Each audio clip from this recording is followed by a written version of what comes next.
बाप दादा ने कहा धर्म और कर्म दोनों ही आवश्यक हैं, लेकिन आजकल की दुनिया में धर्म वाले अलग और कर्म वाले अलग हो गए हैं।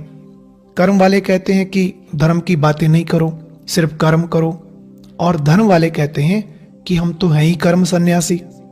लेकिन संगम पर तुम ब्राह्मण बच्चे धर्म और कर्म को कंबाइंड करते हो।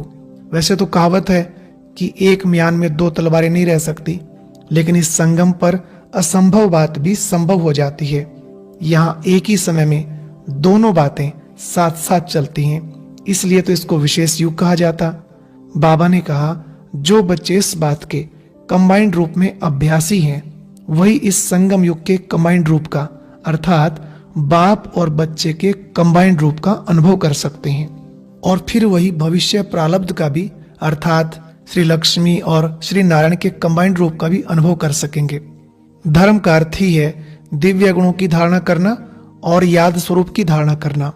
इसलिए हर कर्म में धर्म का रस जरूर भरना चाहिए। यदि कर्म के साथ धर्म कंबाइंड नहीं होगा, यानी धारणा युक्त कर्म नहीं करेंगे, योग युक्त कर्म नहीं होगा, तो वह कर्म साधारण होकर रह जाएगा।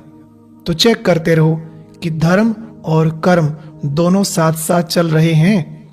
ऐसा तो नहीं कि धर्म को किनारे कर कर्म करते जा रहे, या धर्म के समय कर्म को किनारे कर देते, फिर तो तुम्हारा भी निवृत्ति मार्ग हो जाएगा। तुम्हारा तो वंडरफुल प्रवृत्ति मार्ग है ना। अगर अभी से एक कंबाइंड रूप के संस्कार नहीं भरेंगे तो भविष्य में भी ये अनुभव कैसे कर सकेंगे।